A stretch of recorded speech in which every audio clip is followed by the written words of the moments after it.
네, 안녕하세요. 레위기 성경 공부 시간 5번째 시간입니다. 오늘은 레위기 8장을 중심으로 해서 이제 그 제사장 제도에 대한 제사장의 특별히 위임식 앞부분에 그 말씀을 중심으로 해서 말씀 나누도록 하겠습니다. 앞에서 우리가 공부한 대로 제사 제도에 대해서 우리 5가지 5대 제사 1장서부터 7장까지 말씀을 통해서 앞에서 공부를 했습니다.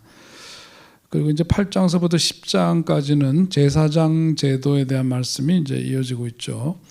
거기서 간략히 보시면 8장에서 이제 취임식, 위임식이라고 표현되어 있죠. 그리고 이제 9장에서는 제사장이 드리는 첫 번째 제사의 장면을 거기서 볼 수 있고, 또 10장을 보면 제사장직을 잘못 수행한 것에 대한 그런 경고가 이어지고 있습니다. 구약시대 가장 고귀한 직분, 명예로운 직분은 뭐냐면 바로 이제 제사장이죠. 그것이 이제 나중에 신약시대의 신약의 성도들이 이제 그 구약시대 제사장을 어떻게 생각했는지 그것을 표현해주는 말씀이 이제 히브리서 5장에 있는 말씀인데요. 5장 4절에 보면 이런 말씀이 있죠. 이 존귀는 아무도 스스로 취하지 못하고 오직 아론과 같이 하나님의 부르심을 받은 자라야 할 것이니라 그랬습니다. 그러니까 아론이 첫 번째 대제사장이었고 아론의 아들들도 이제 이어서 제사장이 되었는데, 아론같이 부르심을 받아서 제사장의 자리에 취임하는 것을 히브리서 5장 4절에서 표현하기를 이 존귀는 아무도 스스로 취하지 못한다 그렇게 말했죠. 그러니까 아주 명예롭다 그 말씀이죠. 이는 하나님과 사람 사이 중보자 역할을 하는 리더가 제사장임을 뜻하면서 그것이 갖고 있는 어떤 큰 의미, 존귀함, 그런 명예로움, 그것을 표현하고 있습니다. 그런데 이 고귀하고 명예로운 제사장의 직분이 신약 시대에 오면은 아론의 가문과 같이 특별히 구별된, 또 특별히 특수한 어떤 지파에만 전해져 오는 것이 아니라 예수 믿는 모든 사람들에게 제사장의 특권이 주어지게 되죠. 성경에 사실 오래전부터 기록되어 있었지만은 그것이 오랫동안 그 말씀을 주목하지 못하다가 종교개혁이 이제 일어나면서 종교개혁 시대에 마틴 루터라든지 칼뱅이라든지 이런 이들에 의해서 이 말씀이 이제 부각이 되는데요. 종교개혁은 제사장직에 대한 성경적인 발전과 함께 시작되었다 해도 과언이 아닐 겁니다. 그래서 이제 그 이전에도 성경 말씀이 있었던 거죠. 그러나 소위 이제 카톨릭 종교개혁이 일어나기 이전에는 그 말씀을 주목하지 못했는데, 여기서 나온 게 뭐냐면 만인 제사장설입니다. 만인 제사장 혹은 이제 전 신자의 제사장직이라고도 표현할 수 있는데, 이것은 이제 그 근거가 되는 말씀이 바로 이제 베드로 전서 2장 5절의 말씀입니다. 너희도 산 돌같이 신령한 집으로 세워지고 예수 그리스도로 말미암아 하나님이 기쁘게 받으실 신령한 제사를 드릴 거룩한 뭐가 된대요? 제사장이 될지니라. 그 말씀을 하고 있고요. 여기서 너희도 그랬을 때 너희라고 하는 것은 제사장을 지칭하는 말이 아니라 뭐죠? 모든 성도들을 일컫는 말이에요. 그러니까 이제 사도 베드로를 통해서 하나님 주시는 그 말씀이 초대교회 성도들을 향해서 본인들 성도들의 어떤 그 신분이 어떻게 되느냐, 일반 성도들의 신분 의식을 분명하게 하기 위해서 이 말씀을 주신 건데, 그동안 이제 카톨릭 구교에서는 뭐냐면 이 말씀을 주목하지 않았던 거예요. 그런데 칼뱅이라든지 마틴 루터 같은 종교개혁가들이 이 말씀을 주목하면서 과거 구약 시대에 있어서는 이 제사장이라는 직분을 갖고 있는 이들만이 이제 특별히 구별된 존재로 그런 어떤 한 특정 가문 지파에서만 이 역할을 수행할 수 있었는데, 이제 신약 시대로 넘어와서 예수님으로 말미암아 우리 지난 시간에 배운 것처럼 하나님과 우리와의 그 관계 속에서 막혔던 휘장이 찢어지고 그 막힌 담이 허물어짐으로써 이제 주님 앞으로 우리가 누구나 다 갈 수 있죠. 누구처럼요? 제사장들처럼. 그러면서 이제 우리 그 성도들, 일반 성도들이 과거 구약 시대에 했던 무슨 역할? 제사장 역할을 이제 할 수 있게 되었다 하는 겁니다. 그래서 여기서 보면 너희는 예수 그리스도로 말미암아 하나님 앞에 거룩한 제사를 드릴 제사장이 될지니라 하는 말씀이 바로 그 말씀이고요. 우리가 잘 아는 대로 베드로전서 2장 9절 말씀, 너무 귀한 말씀인데 같이 읽겠습니다. 그러나 너희는 택하신 족속이요 왕 같은 제사장들이요 거룩한 나라요 그의 소유가 된 백성이니 그랬습니다. 하나님의 모든 백성들이 거룩한 나라의 한 부분이라는 거죠. 그리고 하나님의 백성들이고 또한 왕 같은 제사장이다라고 분명하게 말씀하고 있습니다. 특별한 사람, 특별한 어떤 지도자, 그런 이들만이 제사장이 아니라 모든 하나님의 소유가 된 백성들, 거룩한 제사장 혹은 왕 같은 제사장의 사역을 그런 백성, 하나님의 소유된 백성들이 이제 그 역할을 감당할 수 있다 그런 말씀이에요. 그러면서 이제 만인 제사장의 토대가 되는 말씀이 바로 이제 베드로전서 2장 9절의 말씀, 이것이 이제 그 근거가 되고, 계시록 1장 5절로 6절에 있는 말씀을 보면 또 충성된 증인으로 죽은 자들 가운데서 먼저 나시고 땅의 임금들의 머리가 되신 예수 그리스도로 이렇게 표현이 되어 있습니다. 이런 이제 말씀을 통해서 우리를 죄에서 해방하시고 용서해 주신 바로 그 예수님의 그 은혜, 그것으로 끝나는 게 아니라 이제 죄에서 해방되고 사함을 받고 용서받은 하나님의 사람들이 이제부터 뭐냐면 용서받았다라고 하는 그런 출발을 통해서 새로운 어떤 이제 신분, 새로운 존재로 이제 거듭나게 되는 거죠. 그래서 이 제사장이라고 하는 것을 이제 지금도 가톨릭에서는 뭐라고 쓰느냐면 사제라는 표현을 쓰죠. 사제라는 표현은 영어로 얘기하면 프리스트예요. 프리스트라는 표현에서 사제라고 하는 건데, 이게 이제 이 사제라는 말 자체가 구약 시대의 제사장이라고 하는 그 말에서 온 겁니다. 그러니까 뭐냐면 종교개혁이 일어나기 이전에 그들은 신약 시대를 살고 있으면서도 뭐냐면 구약의 제사장과 같은 역할을 하는 그렇게 특별한 사람, 그게 이제 사제고, 그게 이제 우리가 아는 대로 뭐라고 불러요? 그분들을 신부라고 부르잖아요. 이렇게 부르는데, 이런 이제 오늘 가톨릭에서 말하는 사제와는 다르게 우리는 이제 목사라는 이제 칭호를 보통 이제 쓰면서, 여기 보면 이것을 뜻하는 의미, 영어로 표현하자면 몇 가지가 있습니다. 하나는 이제 reverend, reverend 이런 표현이 있고요. 또 하나는 뭐냐면 minister라는 표현도 있죠. 그 다음에 또 하나는 뭐가 있나요? pastor, 이게 또 많이 쓰는 단어로 이랬어요. 이것이 공식적으로 쓸 때는 더 reverend 이런 표현을 씁니다. 그래서 이걸 줄여서 편지나 이런 거 공식 문서에 쓸 때는 reverend, 호석, 서 이런 식으로 reverend, 공식적으로 목회자를 칭할 때의 이제 언어예요. 그리고 또 하나 그 다음에 minister라고 하는 건 이제 우리 뭐 선교사 이렇게 할 때 minister 이렇게 표현을 하지만, 이 미니스터는 행정직의 장관 이런 걸 표현할 때도 미니스터라는 표현을 씁니다. 근데 이거는 뭐냐면 미니, 영어 글자 그대로요. 미니, 작다는 뜻이죠. 미니 스터 할 때 STER, ER은 사람을 의미하고 이건 작다는 의미도 있고, ST라고 하는 건 스탠드, 서 있다는 거거든요. 작은, 그리고 서 있는 사람. 그러니까 이걸 이제 직역하면 그렇지만, 이거는 뭐냐면 서 있는 작은 사람. 다시 말해서 왜 서 있어요? 봉사하기 위해서죠. 누군가를 이렇게 서빙하기 위해서는 서빙을 받는 사람은 앉아 있고 서빙하는 사람은 서 있죠. 마찬가지로 이 미니스터라고 하는 것은 그렇게 서 있는 작은 사람.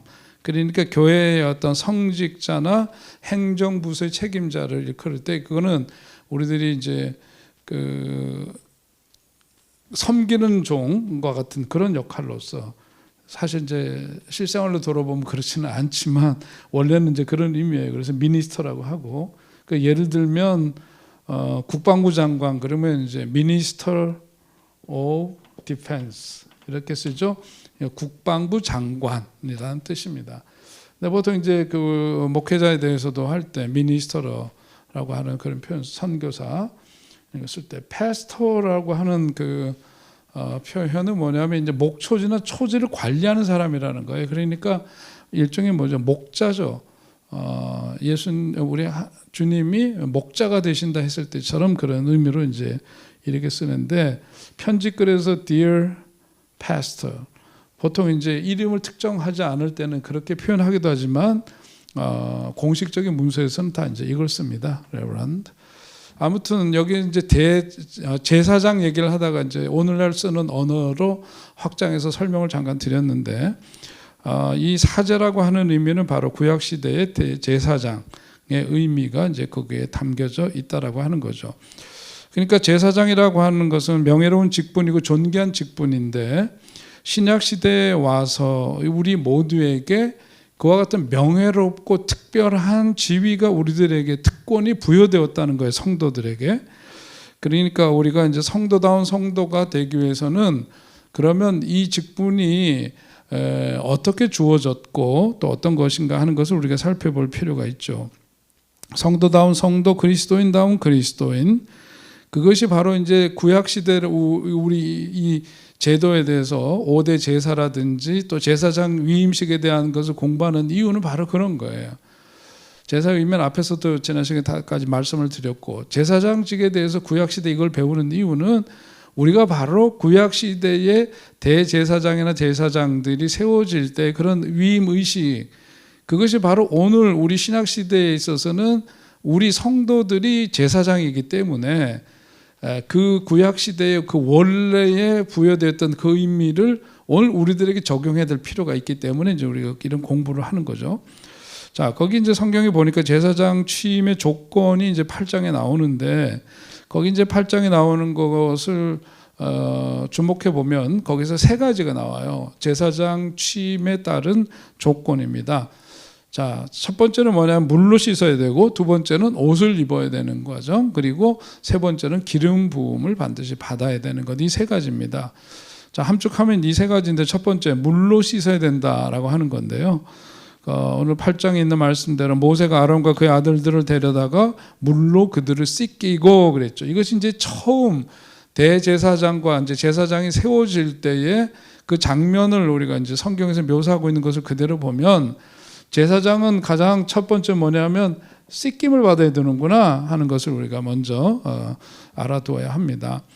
모세가 아론과 그 아들들을 데려다가 이제 물로 씻겨요. 그리고 그들은 제사장이 되는데 그 물로 씻김을 받지 않고는 제사장이 될 수가 없다는 것을 분명히 합니다. 그리고 이것은 이제 출애굽기 29장 4절에 있는 말씀과도 일치하는데 거기에 보면 너는 아론과 그의 아들들을 회막문으로 데려다가 물로 씻기고 그랬어요. 이 물로 씻기는데 어디서 씻기느냐? 회막문 있는 데서 씻긴다. 더 정확하게 표현을 하자면은 뭐냐면은 회막 입구에 뭐가 있느냐 하면은 거기 물두멍이 있어요. 우리 성막 공부하면서 다 공부한 것들입니다. 이 물두멍은 제사장이 성소에 들어가서 일을 하기 전에 손을 씻는 것이죠. 손과 발을 씻는 곳인데 바로 이 물두멍 회막 앞에 있어요. 거기에서 이제 그 씻김을 받는 것, 이것이 이제 제사장이 되는 조건 가운데 첫 번째는 이렇게 씻김을 받아야 된다라고 하는 겁니다. 자, 그런데 여기서 이제 성사학자들이 성경에 이 부분이 명확하게 나타나 있지 않지만 성사학자들에 따르면은 이 제사장이 될 때의 첫 번째 씻김은 뭐냐면 전신 목욕을 해야 된대요. 전신 목욕을 해야 되고 그 다음에 일단 전신 목욕을 하고 나서 제사장으로서 첫 번째 직무를 수행하고 난 다음부터는 그 다음에는 뭐냐 하면은 손과 발을 씻는 거죠. 항상 전신 목욕을 하는 게 아니라 손과 발을 어떻게 씻는 것. 이것이 그 제사장이 자기의 임무 역할을 감당할 때 먼저 해야 되는 그런 이제 과정입니다.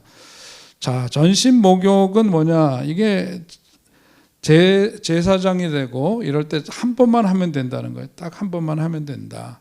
그리고 이건 뭐죠? 항상 일을 수행하는 데 있어서 언제든지 이거는 손과 발을 깨끗하게 해야만 그 이제 직무를 수행할 수 있도록 그렇게 했는데, 이 말씀이 이제 신약으로 넘어와서 보면 예수님께서 행하신 장면하고도 이제 그런 점에서 이제 일치되는 부분이 있어요.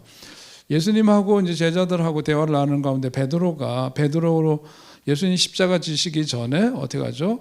제자들의 발을 씻기십니다. 그 이제 제자들의 발을 씻기는 이제 세종 목요일이죠. 그때 이제 발을 씻기는데, 그때 베드로하고 대화를 나누실 때 그러죠. 이 스승이 제자들의 발을 씻긴다는 것은 그 당시로는 있을 수가 없었어요.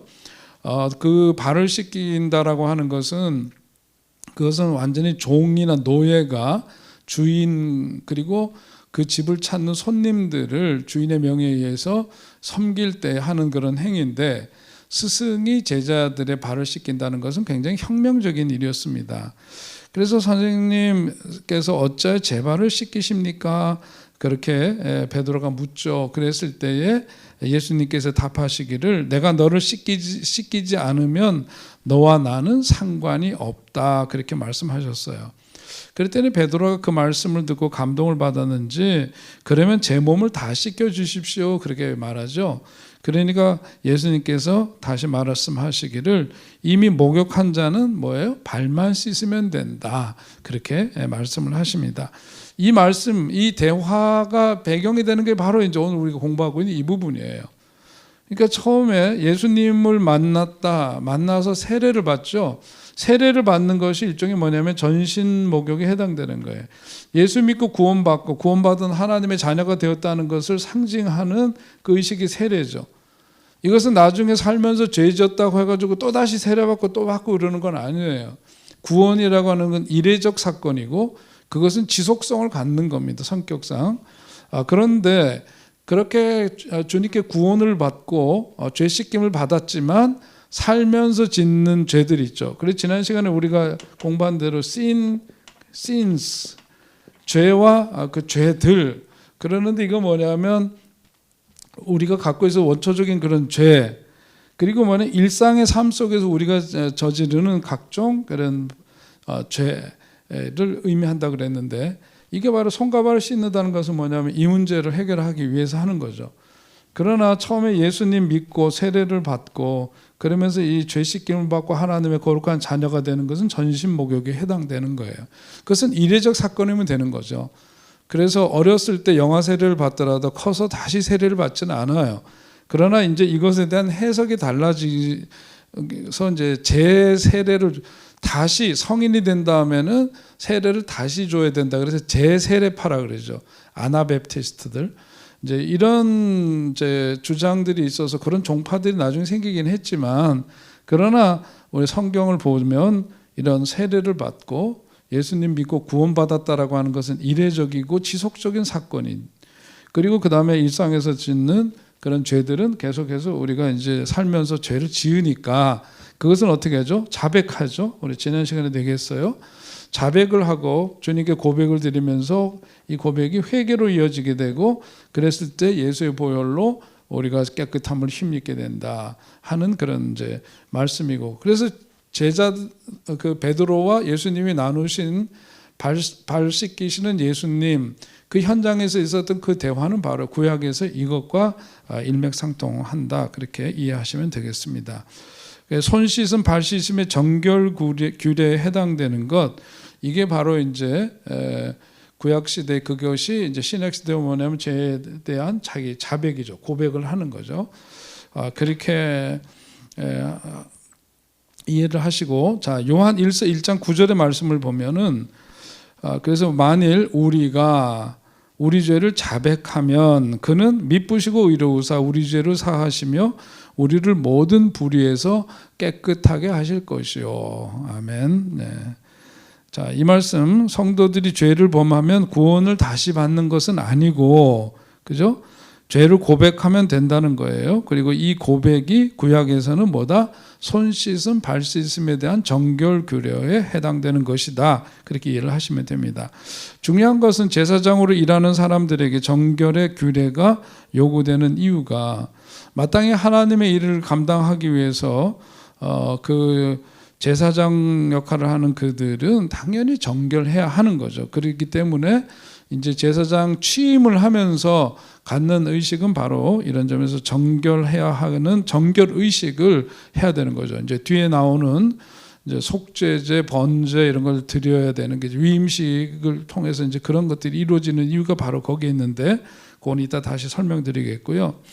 마음속에서 정결 의식이 떠나면 어떻게 됩니까? 더 이상 하나님께서 그를 쓰실 수가 없죠. 하나님은 죄를 싫어하시고 그렇기 때문에 우리를 불결하다고 여겨지시면 더 이상 쓰시질 않는다.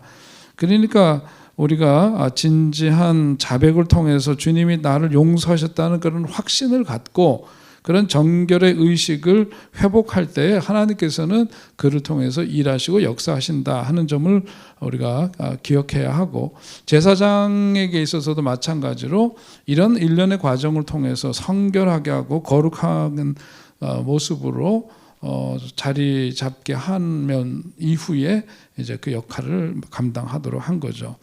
그래서 제사장 취임에 요구되었던 첫 번째 조건은 다시 말씀드립니다. 물로 씻김을 받는 것이다.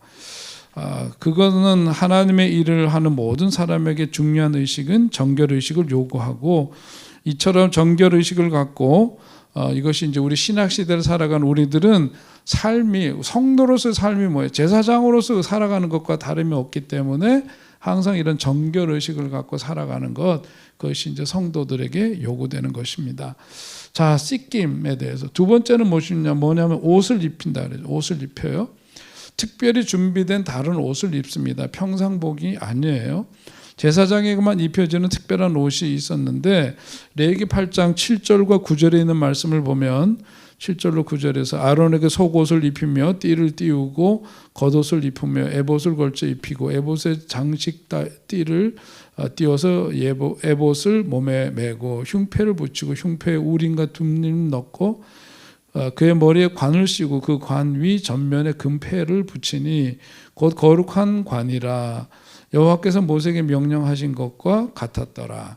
7절로 9절에 있는 말씀에서 그 제사장에게 입혀지는 특별한 옷이 있음을 보게 되고, 옷뿐만 아니라 거기에 속옷, 겉옷에 이어서 뭐가 나오죠? 허리띠가 나오고 흉패가 나오고 12개의 보석 장식이 나오고 머리에 씌워지는 관, 이런 것들이 이제 제사장직을 맡게 되면 위임식에서 그들이 입어야 될 옷이고 장식품들입니다.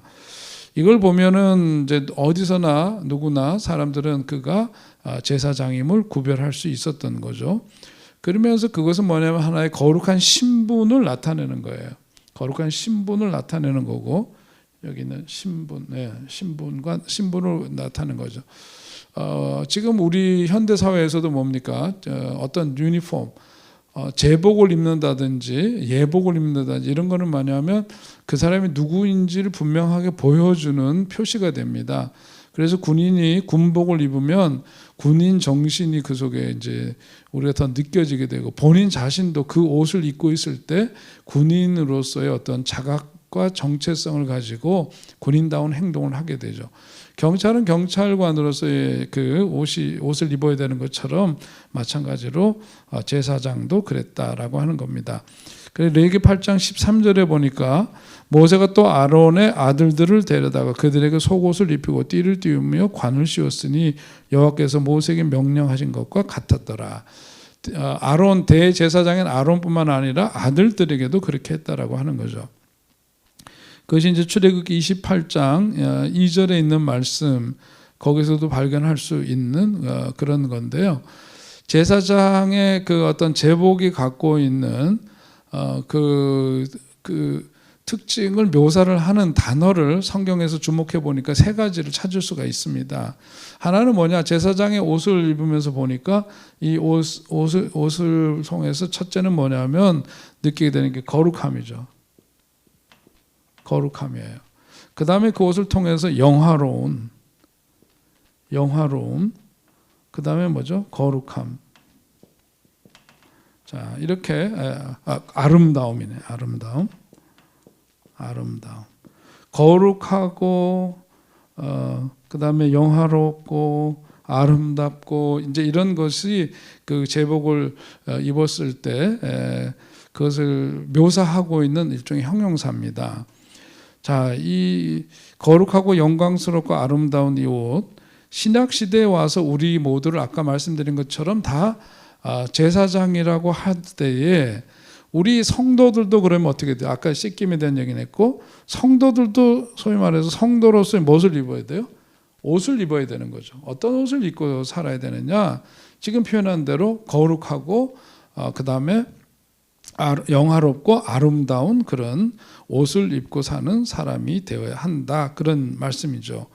옷이라고 하는 것은 신분을 드러낸다고 아까 말씀드렸는데, 그리스도인이 세상 속에서 자신의 신분을 드러내려면 이런 옷을 입어야 되는데, 우리가 입고 있는 이런 옷이 아니라 사람들이 보았을 때에 마치 제복을 입고 있는 것처럼 우리의 모습, 그리스도인의 모습을, 성도의 그 모습 속에서 발견해야 될 그 세 가지는 바로 거룩함과 영화로움과 아름다움이다, 그런 얘기예요. 그러니까 마땅히 우리가 살아가는 삶의 자리에서 거룩하게 살고 영광스럽게 살고 아름다운 삶을 살아내는 것, 그리고 그런 신분의식을 갖고 살아가는 것, 그것이 바로 우리 성도들의 모습이어야 한다 하는 말씀입니다.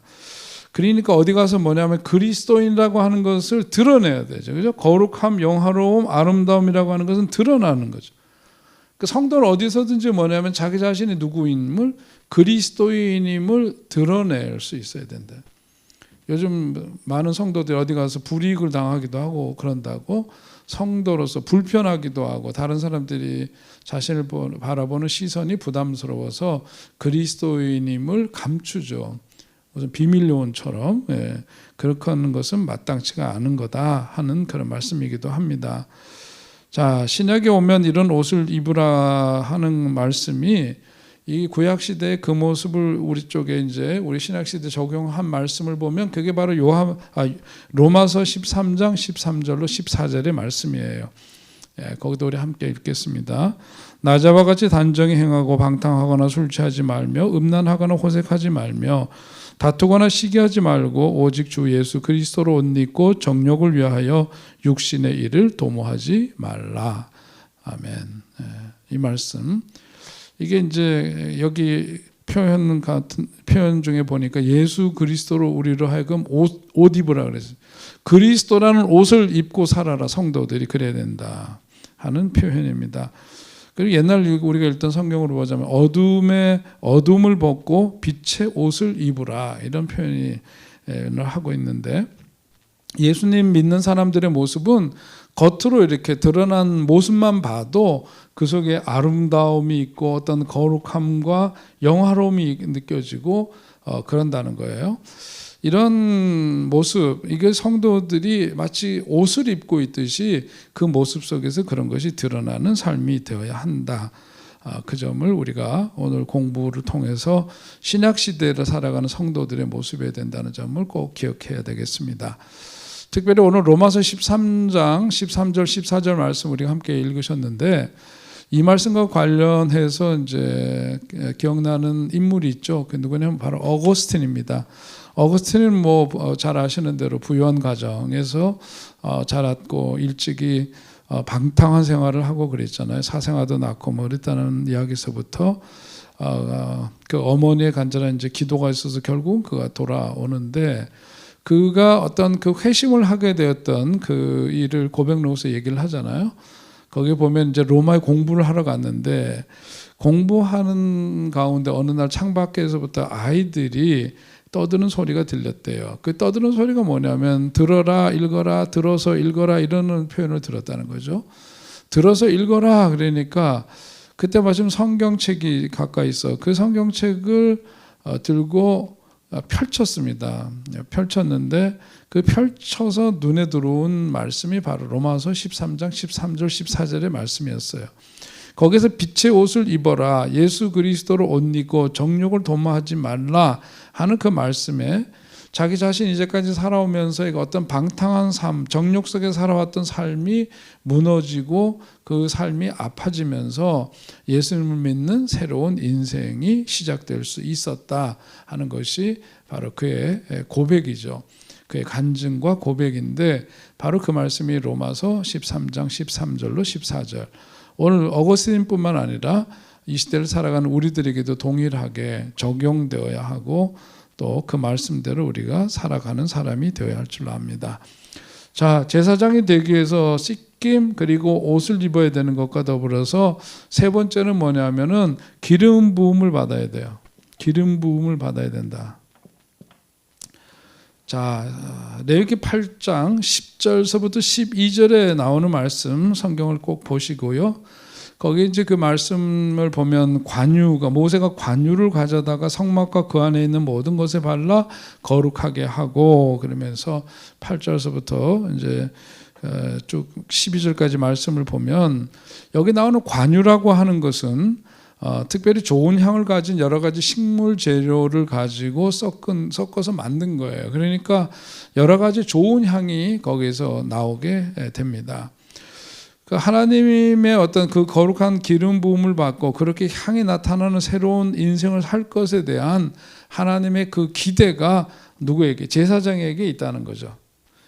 옷을 입고 그 씻김을 받고 옷을 입고 그다음에 기름 부음을 받아야 돼. 기름 부음을 통해서 나타나는 것의 핵심은 뭐죠? 바로 향기에서 각종 좋은 향기가 나도록 해야 된다 하는 건데. 자, 그 뒤에 이제 레위기 8장 30절에 있는 말씀을 보면 모세가 관유와 제단 위에 피를 가져다가 아론과 그의 옷과 그의 아들들과 그의 아들들의 옷에 뿌려서 아론과 그의 옷과 그의 아들들과 그의 아들들의 옷을 거룩하게 하고 그럼 쭉 이어지는 말씀. 이건 아주 특별한 기름이죠. 출애굽기에서도 그 증거를 찾아볼 수 있는데 그것이 출애굽기 30장 30절에 나오는 말씀입니다. 자, 이 기름을 바른 다음에 비로소 어떻게 되느냐? 이 과정을 다 끝내야 제사장 직분을 수행할 수가 있었어요. 기름 부음이 없이는 제사장 직분을 감당할 수 없었다. 그렇게 말할 수 있는 대목이죠. 그만큼 이제 제사장이 되는 데 있어서 꼭 필요한 과정들이고 그 마지막에 꼭 해야 될 일은 기름 부음을 받는 것이었다. 그것이 중요했다는 거죠. 여기에는 이제 두 가지 의미가 있는 것 같아요. 기름 부음을 통해서 이제는 뭐냐면 제사장으로서 다른 사람들에게 좋은 향기를 이렇게 품는 그런 사람이 되어야 돼. 향기를 바라는 그런 삶이 되어야 한다. 삶이 그래야 된다는 그런 의미가 있고 또 기름 부음을 받아야 된다라고 하는 것 속에는 뭐냐면 기름 부음이 뭘 뜻한다 그랬어요? 신약 시대에서는 성령을 의미한다 그랬죠. 그러니까 이 성령의 능력에 대한 거룩한 상징, 이 기름 부음이 바로 이제 그것을 상징하는 표현이기도 합니다. 이 기름 부음을 받아서 소위 성령의 능력을 받고 좋은 삶의 향기를 바라면서 살아가는 것, 이것이 이제 앞으로 지속적으로 삶 속에서 이루어져야 될 제사장직을 수행하면서 이제 갖게 되는 이제 과정인 거죠. 자, 이것이 이제 오늘 또 신학의 이야기랑 연관 짓지 않을 수가 없는데 고린도후서 1장 21절로 22절 말씀 여러분 거기 띄워준 PPT 한번 보시면서 함께 읽을까요? 우리를 너희와 함께 그리스도 안에서 굳건하게 하시고 우리에게 기름을 부으신 이는 하나님이시니 그가 또한 우리에게 인치시고 보증으로 우리 마음에 성령을 주셨느니라. 아멘. 예. 구약시대뿐만 아니라 신약에서도 기름을 부으셨는데 기름을 부어주신 증거는 바로 뭐냐면 우리 안에 계신 성령이시다. 우리가 예수 그리스도를 인격적으로 구주와 주님으로 영접하고 모셨을 때 우리 안에 성령이 거하시기 시작하고 이 거하시는 성령이 바로 하나님의 기름 부으심, 하나님의 기름 부으심, 이것이 바로 성령이다. 그래서 이 제사장 직분을 감당하기 위해서는 무엇보다도 내 힘으로가 아니라 성령의 능력을 의존해야 되고 성령의 인도하심을 따라서 하나님의 일을 감당할 수 있어야 된다 하는 겁니다. 그래서 사도 요한은 요한 1서 이제 2장 20절에서 이렇게 말하죠. 너희는 거룩하신 자에게서 기름 부음을 받고 모든 것을 아느니라 그렇게 말씀했고요. 요한일서 2장 27절에서는 너희는 주께 받은 바 기름 부음이 너희 안에 거하나니 아무도 너희를 가르칠 필요가 없고라고 그렇게 말씀했습니다. 다시 말하면 우리가 하나님에 관한 것들을 이해할 수 있는 것은 우리 안에 누가 계시기 때문이냐? 성령이 거하시기 때문이다. 그래서 감히 우리가 하나님을 이해할 수 있는 거지. 미련하고 미천한 우리 인간이 하나님에 대해서 어떻게 그렇게 알 수 있겠느냐? 성령 때문이다. 그가 우리의 생각을 밝게 하시기 때문인 거죠. 등잔불에 불이 밝혀지면 그렇게 밝혀질 때 주변이 환하게 변하는 것처럼 우리들 속에 내주하시는 그 성령께서 계시기 때문에 성령께서 우리를 비춰주시고 그래서 우리는 하나님께 이제 속해 있는 것들을 보고 깨달을 수 있고 알게 되고 그래서 하나님을 섬길 수 있게 되는데 이런 모든 것들이 다 누구 때문이냐? 성령에 의해서. 제사장이 이 직분을 감당하는데 어떻게 자기가 갖고 있는 똑똑함으로 하는 게 아니고 어떻게 하느냐? 스스로도 항상 죄 지을 수 있고 그렇기 때문에 과거의 죄의 문제를 해결하고 앞으로도 짓는 그런 생활 속에서 모든 죄를 씻은 후에 역할을 감당하되 옷을 입고 제사장으로서 구별된 특별한 옷을 입는데 그것은 거룩함이요 영화로우며 아름다움이다 그거예요. 삶이 그러해야 하고 기름 부음을 통해서 향기도 바라고 사람들에게 한편으로는 성령의 능력을 힘입어서 이 역할을 감당해야만 한다 하는 겁니다. 자, 그것이 오늘 이제 우리가 구약 시대의 그 제사장 위임식을 통해서 얻게 되는 바로 교훈이죠. 다시 정리합니다. 제사장이 그 자리에 있기 위해서는 세 가지 조건이 요구되었다. 물로 씻김 받아야 하고 거룩한 옷을 입어야 하고 기름 부으심을 받아야 한다. 그리고 오늘 우리 시대에도 필요한 성도로서의 가져야 될 의식은 뭐냐? 첫째는 정결의식이고 두 번째는 그리스도인다운 신분의식이고 세 번째는 성령님을 통하지 않고는 아무것도 할 수 없다라고 하는 성령의식. 신분의식, 정결의식, 신분의식 그리고 성령의식 이 세 가지를 가지고 살아야 한다 하는 것이 구약시대 제사장 위임식을 통해서 우리들에게 주는 레슨, 교훈입니다. 자, 이어서 제사장의 위임 제사에 대한 말씀으로 넘어갑니다. 레위기 8장 14절부터 36절까지 쭉 뒤에 나오는 말씀을 이어지는 말씀을 여러분들이 꼭 읽으시고 여기 이제 살펴보면은 제사장의 취임식이 나오죠.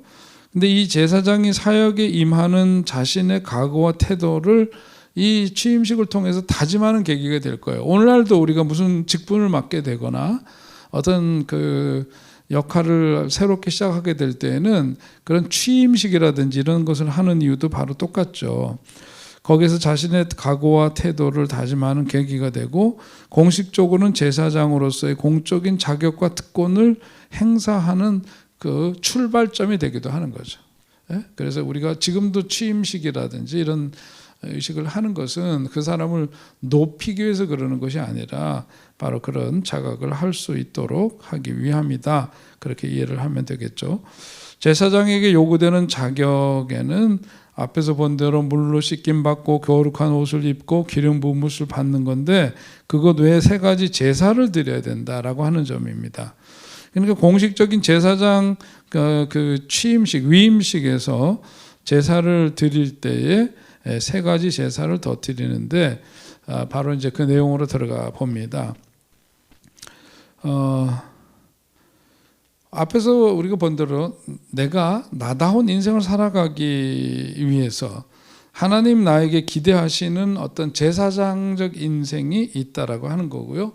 왕 같은 제사장을 우리를 택하시고 부르셔서 우리로 하여금 그 역할을 감당하는 사람으로 주님께서 세워주셨는데 이 세 가지 제사를 통해서 위임식을 하면서 하나님의 마음을 우리가 엿볼 수가 있고 그 의식을 해야만 하는 어떤 이유 같은 것들을 그 내용 속에서 우리가 확인할 수가 있습니다. 대표적으로 위임식 때 드려지는 제사는 속죄제, 번죄, 그 다음에 위임 화목제입니다. 자, 거기 보면 표를 잠깐 보시죠. 좀 엉성하게 만든 것이긴 한데요.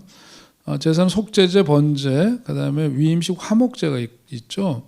그리고 이제 소제도 있고 그외 준비물이 있는데 여기서 그 소제라든지 화목제, 그 소제라든지 이런 거는 이제 그 제사장 준비하는 게 아니고 아론과 그의 집안이 준비해야 되는 거는 속죄제, 그 자기의 죄를 속량을 먼저 받아야 되니까 그렇죠. 또 헌신을 다짐하기 위해서 드리는 제사죠, 번제죠.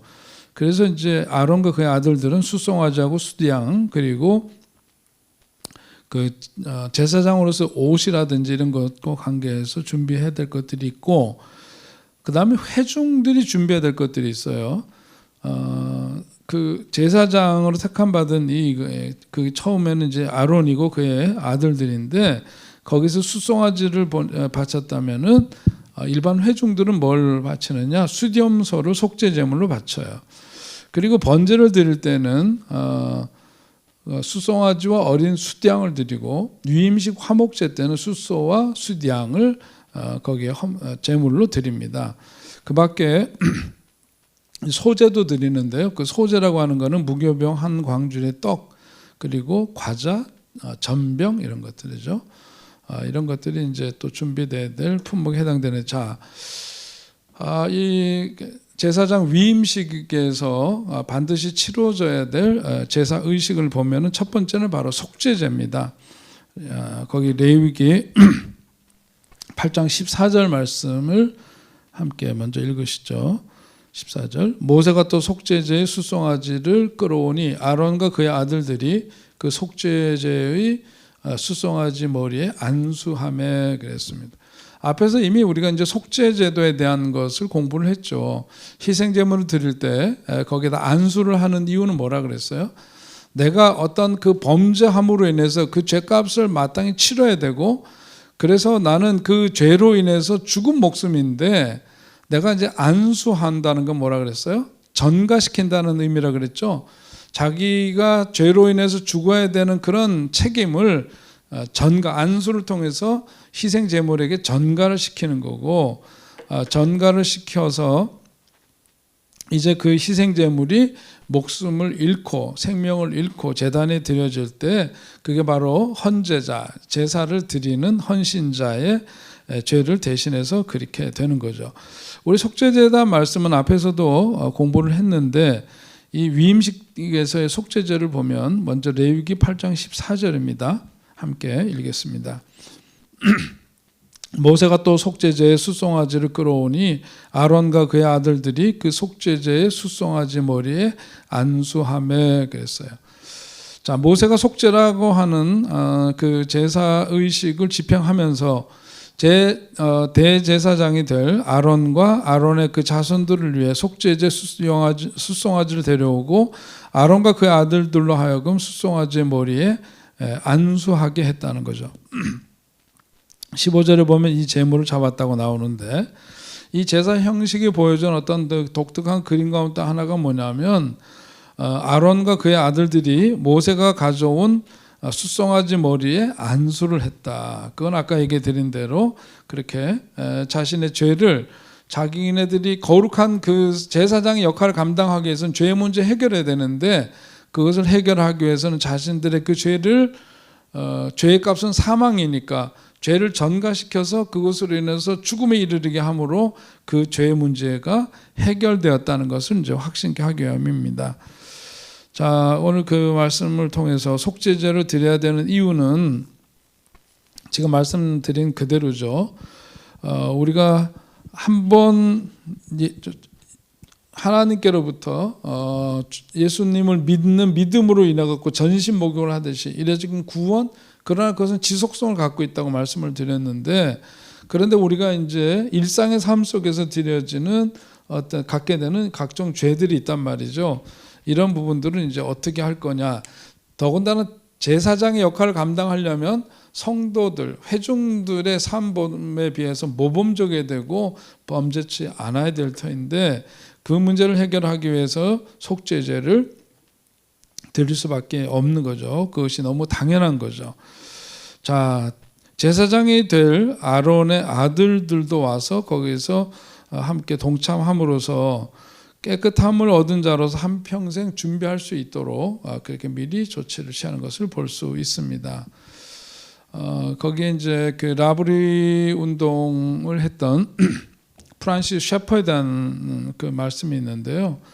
그가 말년에 이제 그 암을 선고받았다는 거죠. 말기암 선고를 받았대요. 그러면서 자기 죽기 전에 신학생들에게 그야말로 자신이 마지막 설교로 꼭 전하고 싶은 그 말씀, 그 구령열이 타르고 그런 것에 대한 열정이 있어서 유언적인 메시지를 남겼는데 그 내용을 잠깐 여러분에게 읽어드리겠습니다. 여러분, 지금 이 시대의 사람들이 구하는 최고의 덕목은 행복입니다. 누구나 행복을 구하고 있습니다. 여러분도 행복을 구하십니까? 나는 여러분에게 행복을 구하지 말라고는 말하지 않겠습니다. 그러나 하나님께서 여러분이 행복을 구하는 것 이상으로 구할 것이 있다면 바로 거룩함입니다. 거룩함을 구하십시오. 거룩함으로 구하면 행복할 것입니다. 그러나 거룩함을 망각한 채 행복만을 구한다면 여러분은 행복하지도 못하고 거룩하지도 못할 것입니다. 참 귀한 말씀이네요. 그죠? 네. 마음속에 새겨지는 말씀이 되었으면 좋겠고요. 자, 두 번째 번제입니다. 위임식에서 드려진 제사 가운데 두 번째 번제. 속죄제는 앞에서 뭐라 그랬어요? 제사가 그 속죄제 제사를 통해서 헌제자가 어떻게 돼요? 깨끗함을 힘입게 되죠. 성결을 얻는 제사입니다. 그것이 바로 속죄제죠. 번제는 뭐래요? 그랬어요? 있는 그대로 그 한자 그대로죠. 태운다는 거죠. 문자 그대로 태워서 바치는 제사, 그것은 이제 번제라고 하는데 하나님 앞에 온전히 자신을 헌신을 다짐하는 그런 제사입니다. 헌신을 다짐하는 제사로서 뭐를 드렸다 그래요? 번제를 드렸다는 거죠. 자, 번제를 드렸어요. 레위기 8장 18절의 말씀을 보면 또 번제 수량을 드릴새 아론과 그의 아들들이 그 수량의 머리에 안수하매 8장 20절부터 21절 거기다 보면 이제 수량에 각을 뜨고 모세가 그 머리와 각 뜬 것과 기름을 불사르고 물로 내장과 정강이를 씻기고 뭐 이러면서 쭉 이제 그 방법론적인 게 나와요.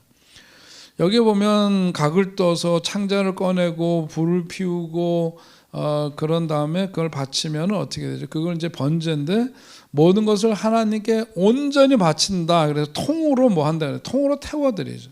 통으로 태워서 하나님께 바치는 거예요. 하나님은 제사장이 이런 온전한 헌신을 요구하신다는 것도 동시에 기억해야 할 것이죠. 머리를 불태워 버리듯이 어떻게 됩니까? 희생제물의 번제단에서 태워지는데 온 몸통 전체가 다 속내장하고 일부만 빼놓고는 다 태워지잖아요. 머리가 태워지는 순간 뭘 기억해야 돼? 내 생각도 태워버려야 되겠구나. 내 생각도 지워져야 되겠구나. 내가 살아가면서 내 머릿속에 있는 생각부터 오염되어 있고 탐욕을 비롯해서 온갖 그 흉측한 그런 생각들 그런 것들이 있다면 그런 것 머릿속에 생각하는 것마저도 어떻게 해요? 불에 태워져서 저거 이제 다시 해결하는 거죠. 그런 제 마음으로 전가된 희생제물이 불에 태워진 것을 보면서 그런 이제 결단을 하게 될 겁니다. 자, 그리고 그 내 머릿속에 생각하는 거 태워버려야 되고 내가 계획하고 있는 것도 어떻게 돼요? 결국은 내 삶에 계획하는 것 이런 것도 다 하나님께 올려드려야 되는 거예요. 왜냐하면 내가 그것을 그렇게 계획한 대로 그렇게 기계적으로 이루어지는 세상이 아니죠. 번제를 드리면서 그 헌신을 다짐하면서 하나님께 그것을 다 올려드리는 거예요. 내 속에 있는 모든 것도 하나님께 드려지지 않으면 하나님의 일을 할 수가 없다는 것이 하나님의 메시지니까 거기에 응답하는 겁니다. 그러면서 이제 생각하게 되는 것 하나가 뭐냐면 우리 과거에 요즘은 이제 그 책을 잘 볼 수가 없는데요. 과거에 보면 안희숙 사모님이라고 일제 강점하에서도 이제 신앙의 절개를 지켰던 그런 분이시죠. 그 죽으면 죽으리이다 하는 그런 책 제목으로 홍성사에서 나왔나요? 오래전에 나온 책이죠.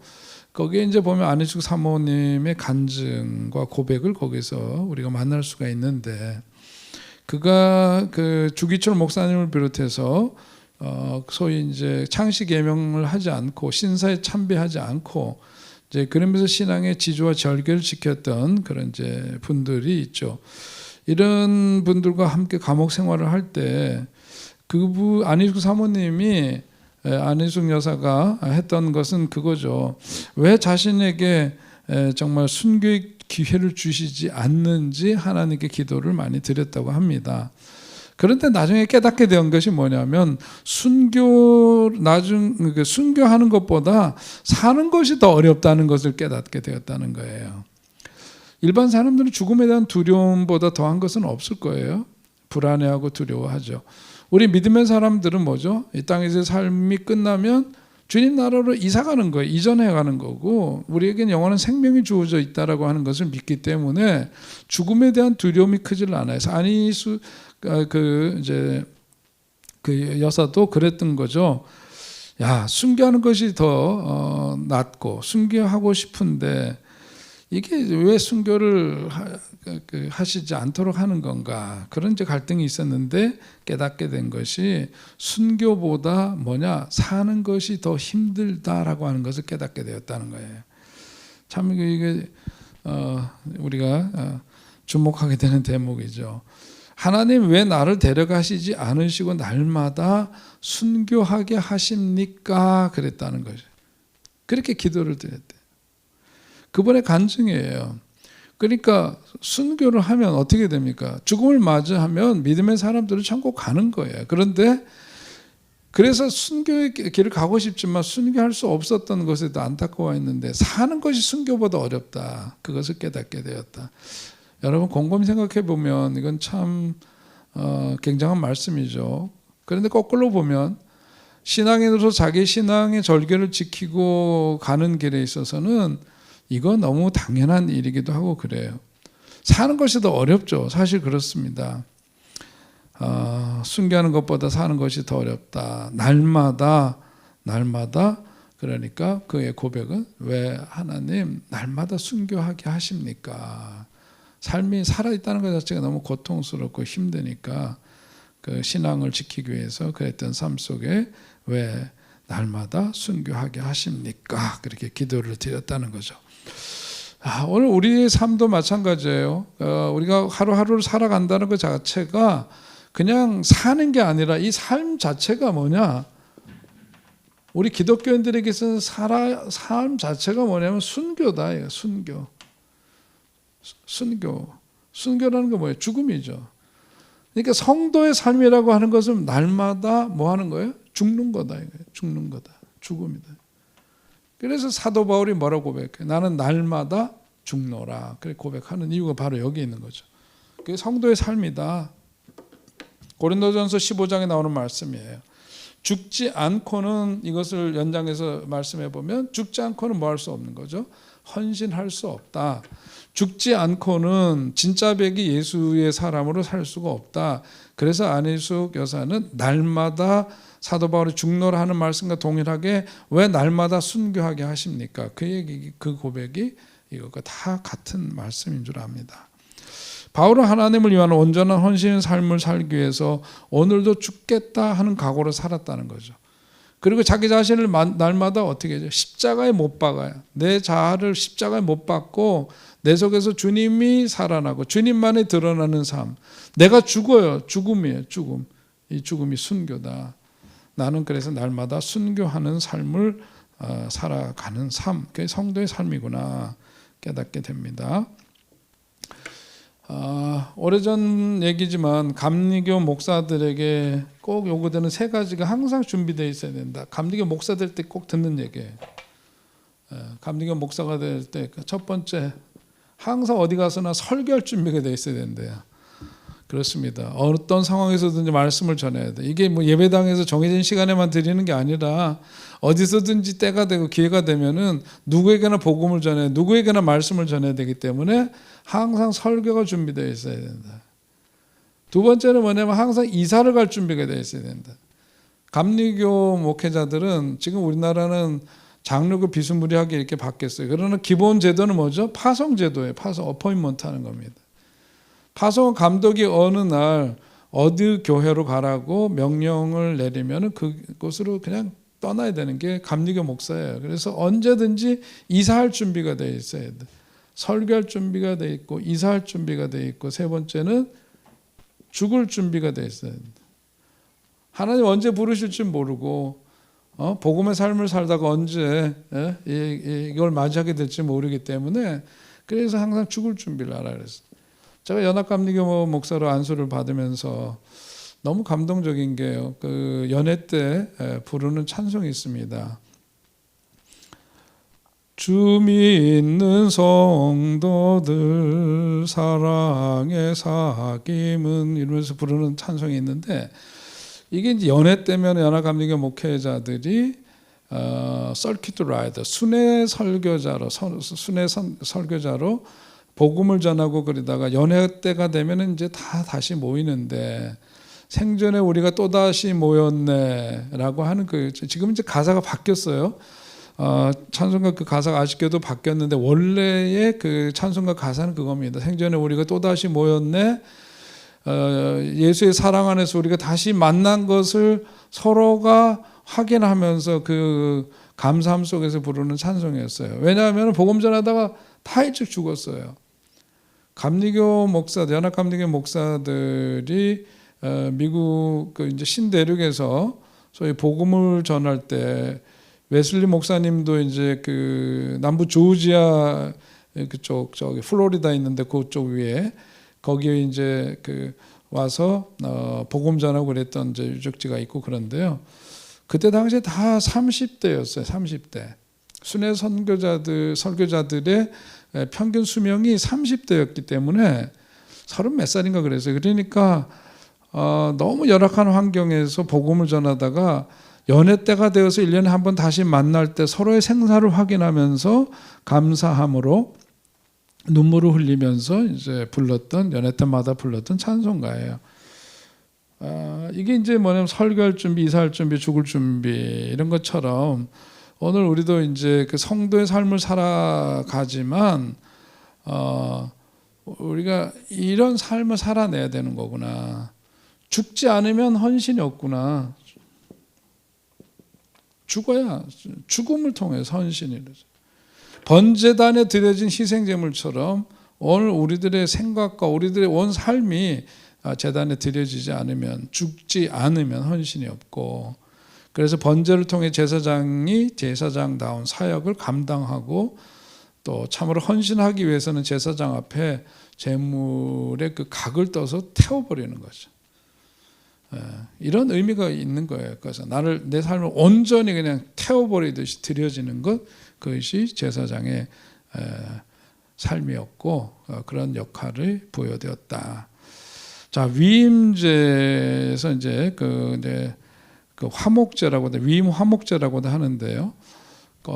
번제에 이어서 이제 위임 화목제를 보면 제사장에게 이제 위임이 되게 마지막 제사인데 이 제사의 내용을 보니까 제사장에게 구체적인 어떤 성별, 구체적인 헌신 이것을 보여주는 이제 제사입니다. 자, 앞에서 본 대로 번제하면 뭔가 단호한 헌신이죠. 온몸을 완전히 들여서 태워서 드리는 단호한 헌신을 엿보게 되고 일생일대 헌신 그리고 나를 하나님 앞에 완전히 포기하고 바치는 헌신 이런 것을 이제 느끼게 되죠. 그런 삶을 이제 택하고 간다 하는 의미가 거기에 있는데 위임제는 뭐냐면 거기에 더해서 조금 더 구체적인 헌신을 요구하는 그런 제사였습니다. 구체적인 성별의 헌신의 상징으로서 굉장히 이제 신기하고 흥미로운 부분들이 있는데 레위기 8장 22절에 있는 말씀을 보면 또 다른 수디양 곧 위임식의 수디양을 드릴세 아론과 그의 아들들이 그 수디양의 머리에 안수하매 그랬습니다. 그렇게 안수하고 그리고 나서 이제 그 뒤에 이제 나오는 그 말씀에서 보면 23절에 모세가 잡고 그 피를 가져다가 아론의 오른쪽 귓뿌리와 그의 오른쪽 엄지손가락과 그의 오른쪽 엄지발가락에 바르고 그랬죠. 자, 그 다음에 이 위임 화목제에서 보니까 이런 행위를 하는데, 첫째는 뭐냐면 속죄 제물에 피를 취한 다음에 오른쪽 귀, 거기 23절엔 표현은 귓불이죠. 귓불이, 오른쪽 귓불이하고 그 다음에 오른쪽 엄지손가락, 그 다음에 오른쪽 엄지발가락, 여기에 이제 그 피를 묻힌다. 이게 이제 의미가 뭘까? 그때 당시 왜 이렇게 했을까? 그리고 신학적인 의미에서 이것은 어떤 의미일까? 그걸 봐야 되는데요. 오른쪽 귓불이에 피를 바른다라고 하는 것은 이제부터 뭐가 달라져야 되느냐? 제사장 직분을 감당하려면 귀가 달라져야 된다. 그 얘기예요. 쓸데없는 것이 아니라 정말 들어야 될, 뭘 들어야 될까요? 하나님의 음성을 들어야 된다. 그러니까 귓불이가 갖고 있는 의미는 바로 그거예요. 귓불이를 통해서 듣는 것에 대해서 제대로 들어요. 하나님의 음성을 제대로 들어야 된다. 거기에 이제 오른쪽 귓불에 피를 바른다는 것은, 그러니까 영적 지도자가 되면은 하나님의 음성을 듣지 않고는 안 돼. 날마다 승리하는 인생 살기 위해서는 뭐냐? 하나님의 음성을 들어야 된다. 그것이 귓불에 피를 바르는 이유입니다. 두 번째, 오른쪽 엄지손가락에 피를 발랐다 그래서 엄지손가락은 손 전체를 의미합니다. 여기에 피를 바른다라고 하는 것은 이 손도 어떻게 돼요? 두 번째, 이 손가락에, 엄지손가락에 그렇게 하면서 엄지손가락은 그 손 전체를 의미하고 이거 자체도 성별되어야 된다. 성별. 손도 성별이 되어야 한다. 그러니까 하나님의 일을 위해서 드려지는 손이 되어야 한다, 그런 의미죠. 손에 피를 바르며 그 손이 정말 거룩하게 구별되어서 그 손이 하는 일이 하나님을 영화롭게 하고 하나님의 일을 이루어내고 하나님의 거룩한 역사에 쓰임받는 손이 되는 거예요. 그 다음에 뭐라 그랬어요? 엄지발가락이죠? 엄지발가락. 자, 이것도 뭐냐, 발이 의미하는 건 뭘까요? 발이 의미하는 것은 엄지발가락은 물론 발 전체를 상징하는데, 발은 물론 이제 어떤 움직임이 다니는 거죠. 발로 다니면서 뭘 하는 거냐? 발로 다니면서 하나님의 백성을 위로하고 격려하고 복음을 전하고 이러는 것이 이제 바로 오른쪽 엄지발가락, 발 전체를 상징하는 그 엄지발가락에 피를 바르는 이유입니다. 그러니까 다시 요 세 가지를 정리해보면 이런 거죠. 들어야 할 것을 듣고 해야 할 일을 하고 가야 할 곳을 가는 삶, 그것을 위해서 성별된 인생, 그게 뭐다? 제사장이다. 제사장은 누구다? 목사다 플러스 뭐예요? 모든 성도들이 다 이러해야 한다. 그 얘기를 우리에게 성경은 들려줍니다. 들어야 할 것을 듣고 해야 할 일을 하고 가야 할 곳을 가는 삶, 그런 인생이 뭐냐? 왕 같은 제사장의 인생이다. 그렇게 말할 수 있겠죠. 그죠? 자, 그렇게 되니까 레위기 8장 28절로 넘어가면 거기에서 모세가 그것을 그들의 손에서 가져다가 제단 위에 있는 번제물에 불사르니 이는 뭐다? 향기로운 냄새니라. 향기로운 냄새를 왜 드리는? 위임식 제사로 여호와께 드리는 화제라. 화제는 불로 드리는 제사인데, 거기에는 뭐냐면 화제로 인해서 뭐가 나와요? 향기가 나와요. 향기. 레위기나 민수기에도 보면 가장 많이 나오는 단어 중에 하나가 바로 향기인데요. 하나님은 뭐를 좋아하시느냐? 냄새나는 향기를 좋아하신다. 어떤 향기를 좋아하시느냐 하는 건데, 이 제물을 바쳐가지고 헌신의 고백, 신앙의 고백, 그 냄새를 맡으신다는 거예요. 그 냄새를 맡으시면서 하나님은 웃으시고 하나님은 기뻐하신다. 그래서 레위기나 민수기에 보면 이 향기라는 단어가 해아를 보면은 65번이 나온다는 거죠. 65번이나 나온다. 이처럼 하나님은 향기를 좋아하시는데, 신약성경 기자들은 이 향기로운 인생을 어떻게 가르치고 있는지 거기를 보면 고린도후서 2장 14절 말씀입니다. 거기 함께 읽어요. 항상 우리를 그리스도 안에서 이기게 하시고 우리로 말미암아 각처에서 그리스도를 아는 냄새를 나타내시는 하나님께 감사하노라. 과거에 성경을 향기죠. 냄새라고 번역했지만 향기입니다. 예수님을 믿지 않는 사람이 나를 만났을 때 냄새를 느끼게 해야 된다는 거예요. 무슨 냄새냐면 예수님의 냄새, 예수님의 향기로운 냄새가 나도록 해야 한다, 그거죠. 이 제사장의 위임식은 구약시대 보면 무려 7일간이나 계속되었습니다. 그 7일 동안 계속되면서 거기에서 제사 드렸던 고기를 먹고 떡을 나눠 먹고 친교하고 그러면서 성막 안에만 머물렀어요. 성막 바깥으로 나갈 수는 없었는데 성막 안에 머물러 있는 것은 그 7일 동안 그 안에 머물면서 충분히 뭐냐면 하나님과 교제하고 다른 제사장들과 함께 교제하면서 은혜의 향기에 흠뻑 취하도록 하는 것. 그게 이제 그 긴 7일 동안 계속되면서 제사장들이 이제 그런 체험을 하게 하는 거죠. 먼저 하나님하고 깊이 교제하고 하나님이 함께 하시지 않으면 세상에 나가서 사역할 수 없기 때문에 충분한 시간을 가지고 그런 체험을 하도록 했다는 것을 성경은 보여주고 있습니다. 그리고 그것은 구약시대의 이야기지만 오늘 이 시대를 살아가는 성도들의 삶이 또한 그러해야 한다 하는 점을 일러주는 말씀입니다. 오늘 우리가 이 시대를 살아가면서 이 시대에 우리는 제사장들이다, 그런 의식을 우리가 가져야 되겠습니다. 제사장으로서의 삶을 살아가면서 하나님께 기쁨을 올려드리고 그분의 어떤 향기로 하나님 앞에 영광을 돌려드리고 그런 생명의 그 향기가 필요한 많은 사람들에게 복음을 전하는 역할, 그것이 오늘 우리가 제사장으로서 왕같은 제사장으로 택함을 받고 그렇게 세움을 받은 우리들의 모습이어야 한다.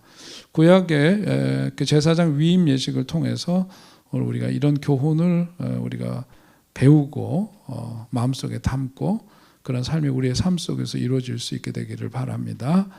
네, 오늘 강의는 여기까지 하겠습니다. 기도합니다. 하나님 아버지, 은혜를 감사합니다. 한 주간 동안도 분주한 삶의 여정 속에 하나님 우리를 주님 품 떠나지 않게 하시고 주님과 더불어 살아가는 삶의 은혜를 누리게 하시며 오늘 금요일 저녁 또 사랑하는 우리 성도들 한 주간의 삶을 마무리하는 이때 피곤한 몸, 피곤한 마음일지라도 다시금 주님의 말씀을 배우고자 귀를 기울이도록 인도해 주시니 감사합니다. 오늘 특별히 제사장 위임식을 통해서 또 위임 그 제사 제도를 통해서 오늘 우리로 하여금 왕 같은 제사장으로 주님께서 주신 그 은혜를 힘입고 살아가면서 가져야 될 우리들의 자각, 우리들의 정체성을 다시금 확인케 해주시니 감사합니다. 아무쪼록 오늘 우리들 말씀을 배움을 통해서 더욱더 향기로운 주의 향기를 바라는 삶이 될 수 있도록 우리의 삶을 주장하여 주시옵시고 주님, 우리들이 정말 들어야 될 것을 듣고 전해야 될 것, 살펴야 될 것, 그것을 향해서 발걸음을 옮기는 우리들 되게 하시고 주님의 손과 발이 되어서 정말 주님께서 바라시고 원하시는 귀한 일들을 힘껏 해드릴 수 있는 우리들의 삶이 되게 하여 주시옵소서. 이전에도 함께 해주시고 은혜 주신 주님께 감사드리며 예수님의 이름으로 기도하옵나이다. 아멘. 감사합니다. 수고하셨습니다.